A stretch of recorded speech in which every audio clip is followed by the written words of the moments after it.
चरण धई मनाई गे।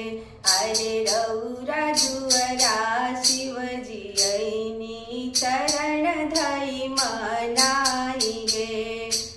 गंगा जल ले आई शिव के चरण पखारी गे। अरे रौरा दुअरा शिवजी ऐनी चरण धई मनाई गे। अरे रौरा दुअरा शिवजी ऐनी चरण